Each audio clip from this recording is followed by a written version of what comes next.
View port के बाद बारी आती है हमारे जनरल टैब की। ये सारे टैब्स है, इसमें आप अलग अलग तरह के नाम देख रहे हो, जिसमें सरफेस है, पॉलीगॉन है, डिफॉर्मेशन है, एनिमेशन है, डायनेमिक है, रेटरिंग है। तो ये सारे टैब्स मैं वन बाय वन आपको समझा दूंगा, लेकिन पहले हम लोग जनरल टैब के बारे में जान लेते हैं। व्यू पोर्ट तो हमने देख लिया, लेकिन हमें साथ ही साथ ये देखना है कि ये व्यू पोर्ट को हम लोग हैंडल कैसे किया करें। तो अगर आपको ये इस व्यू पोर्ट में अगर आपको रोटेशन देखनी है, तो ये रोटेशन का जो अपना सब टैब है वो आप क्लिक करो, जिससे आपका माउस का कर्सर रोटेशन के सिंबल में चेंज हुआ आपको दिखाई देगा। जैसे ही आप ये पैन को अगर क्लिक करते हो तो आपको माउस का कर्सर वापस से पैन में आप कन्वर्ट हुआ दिखाई देगा। आपको सिर्फ ये एक ही काम करना है कि आपका जो माउस का नॉर्मल क्लिक है, जिसको हम लोग राइट क्लिक बोलते हैं, सॉरी लेफ्ट क्लिक बोलते हैं, उस लेफ्ट क्लिक से आपको सिर्फ व्यू पोर्ट पे ड्रैग करना है ताकि आपको उसका रिजल्ट पता चले। तो वापस से मैंने रोटेशन पे क्लिक किया, ये मैं पैन क्लिक कर रहा हूँ। अभी ये जूम इन और जूम आउट, साथ ही साथ ये भी जूम इन और जूम आउट। बेसिकली ये जूम नहीं है, ये डॉली है, डॉली टूल है। हम लोग कैमरा को डॉली कर रहे हैं यहाँ पे, और ये आप कह सकते हो कि जूम इन जूम आउट है। ये है अनडू, जिसमें हम लोग कमांड को अनडू मतलब पहले की तरह करना चाहते हैं। अगर कुछ खराबी होती है और हमें पहले की तरह करना है चीज़ को, तो हम लोग उसे अनडू करते हैं। और अगर आप वापस से उसे पहले की तरह रखना चाहते हो तो तुरंत आप उसे रिड्यू करते हैं। तो ये सारी चीज़ें यहाँ पे हैं। यहाँ पे आप किसी भी ऑब्जेक्ट को सिलेक्ट करके डिलीट कर सकते हो, फिर किसी ऑब्जेक्ट का ग्रुप कर सकते हो। अगर आपको किसी ऑब्जेक्ट को वापस से अनग्रुप करना है तो ये कमांड है। अगर ये किसी ऑब्जेक्ट को आपको किसी ऑब्जेक्ट का पेरेंट बनाना है तो ये कमांड है। अगर वापस से आपको किसी ऑब्जेक्ट का अनपेरेंट बनाना तो ये कमांड है। तो ये सारी चीज़ें मैं आपको जैसे ही आगे बढ़ेंगे वैसे मैं धीरे धीरे एक्सप्लेन करूँगा। फिलहाल तो हमें जनरल में कैमरा रोटेशन नहीं बोल सकते हम इसे बोलते हैं टम्बल टूल। ओके, बाद में हम लोग इसे कहते हैं कि ट्रैक टूल, जो कैमरा को ट्रैक कर रहा है। हम लोग इसे डॉली टूल कहते हैं, जो कैमरा को डॉली करता है, और उसे जूम इन और जूम आउट जूम टूल कहते हैं। ठीक है, तो ये जनरल में हुआ। वैसे आपको यहाँ पे कर्व टूल दिखाई दे रहा है। कर्व टूल में ये सारे कर्व्स है। जैसे ही मैं आपको ये एक्सप्लेन कर चुका हूँ वैसे ही मैं ये एक्सप्लेन करूँगा, लेकिन उस टॉपिक को आने के बाद। अभी तो मैं आपको इंटरफेस बता रहा हूँ, लेकिन ये व्यू पोर्ट का जानना हमें ज़रूरी था, इसलिए मैंने बताया, because that is the part of Maya interface. ये सबसे बेसिक है। अगर आपको ये पता नहीं है तो आप माया पे काम करना आपका मुश्किल हो जाएगा। इसलिए हमें पहले ये चीज़ों को जान लेना बहुत ज़रूरी था। बाकी तो ये सारे टैब्स है। इस टैब में आपको अलग अलग इसके ऑप्शंस दिखाई देते हैं। हर अपना ऑप्शन का अपना एक मीनिंग है, और इस टैब को आप शॉर्टकट की तरह यूज़ कर सकते हो।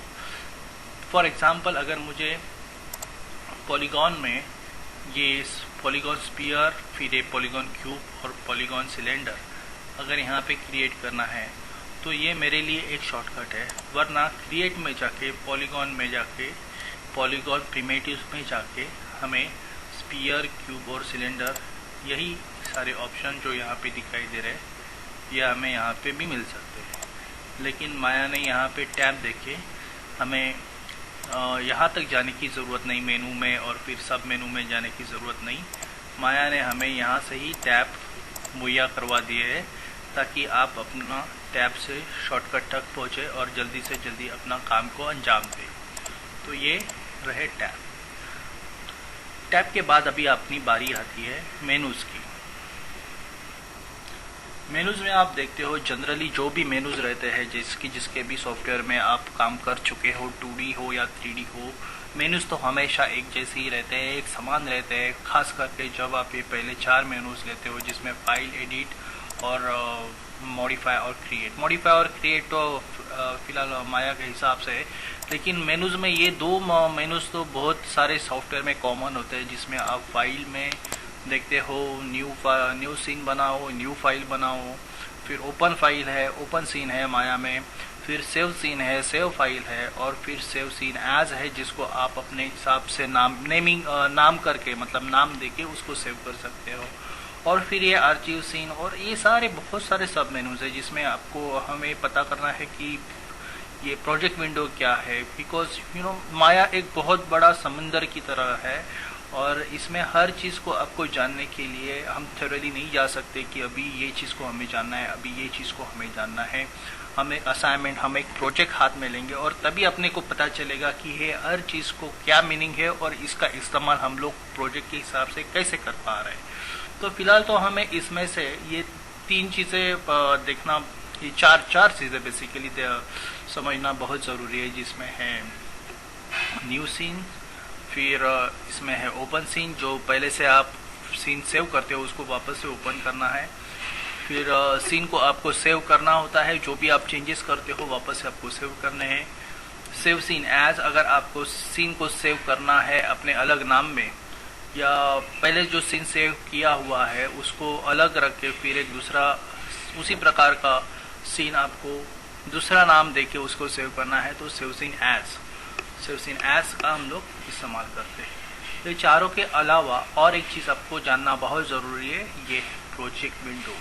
प्रोजेक्ट विंडो मतलब माया का जब हम लोग प्रोडक्शन में इस्तेमाल करते हैं तो उसका एक प्रोजेक्ट बनाना बहुत ज़रूरी होता है, और उस प्रोजेक्ट के हिसाब से फिर हर चीज़ को ऑर्गेनाइज किया जाता है, हर फोल्डर को ऑर्गेनाइज किया जाता है, हर फाइल को ऑर्गेनाइज किया जाता है, और फिर उसी ऑर्गेनाइजेशन में रह के, उसी सिस्टम में रह के हमारा पूरा प्रोजेक्ट रन होता रहता है।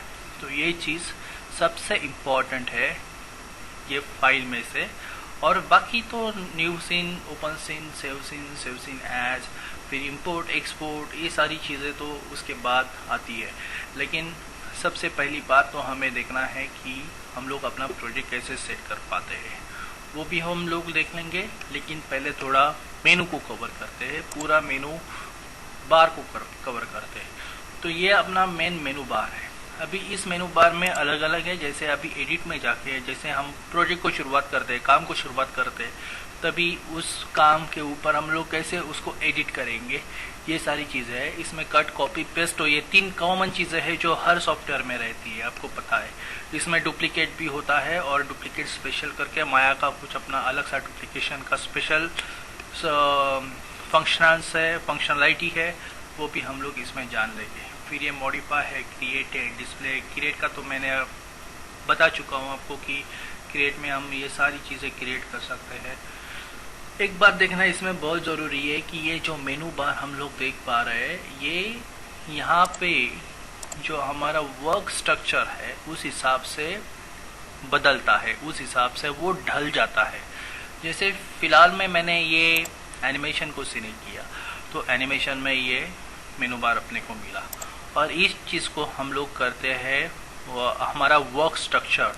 जैसे अभी एक एनिमेटर है तो वो एनिमेशन में काम करेगा, लेकिन अगर एक मॉडलर है तो फिर वो पॉलीगॉन में जाके काम करेगा, तो वो अपना वर्क स्ट्रक्चर पॉलीगॉन के हिसाब से रखेगा, और उसी हिसाब से फिर उसके मेनू भी अपने आप बदल जाते हैं। फॉर एग्जांपल मैं यहाँ पे वर्क स्ट्रक्चर बदल देता हूँ, तो आपको यहाँ पे मेनूज बदलते हुए दिखाई दिए। वापस से मैं एनिमेशन में जाता हूँ, तो आप देख पा रहे हैं एनिमेशन के हिसाब से यहाँ पे मेनूज बदल रहे हैं। अभी मैं रेंडरिंग में जाता हूँ, तो आप देख पा रहे हैं रेंडरिंग के हिसाब से यहाँ पे मेनू बदल रहे हैं। अभी मैं डायनामिक में जाता हूँ, तो डायनामिक के हिसाब से। तो हमारा ये वर्क स्ट्रक्चर जो भी हम लोग जो भी हम लोग वर्क स्ट्रक्चर डिसाइड करते हैं कि इसमें हमें काम करना है, तो फिर उस हिसाब से हमारे ऊपर के मेनूज बदल जाते हैं।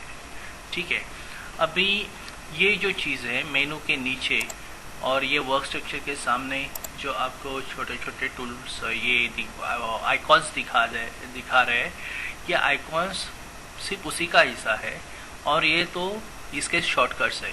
जैसे कि मैं यहाँ पे जाके न्यू सीन जो मैं करूँगा, तो यहाँ पे ये न्यू सीन है, क्रिएट न्यू सीन। अगर मैं यहाँ पे जाके ओपन सीन करता हूँ तो आपको यहाँ पे एक शॉर्टकट आइकॉन दिया हुआ है ओपन सीन करके, वही सेव सीन। और ये बाकी अन्य आइकॉन है जो हम लोग जैसे प्रोजेक्ट पे काम करते हैं हम लोग जान लेंगे कि ये सिलेक्ट सरफेस ऑब्जेक्ट्स क्या है, फिर ये कर्व क्या है, फिर ये जॉइंट क्या है, तो ये सारी चीज़ें हम लोग जान लेंगे। ये स्नैप भी हम लोग उसी टाइम जान लेंगे। ये रेंडरिंग के शॉर्टकट्स है, ये रेंडरिंग का आउटपुट का शॉर्टकट है। तो ये सारे ऊपर जो दिखाई दे रहे हैं हमें, ये वापस से ये मेनूज के ही शॉर्टकट है और ये फ्रिक्वेंटली इस्तेमाल होने वाली चीज़ें हैं।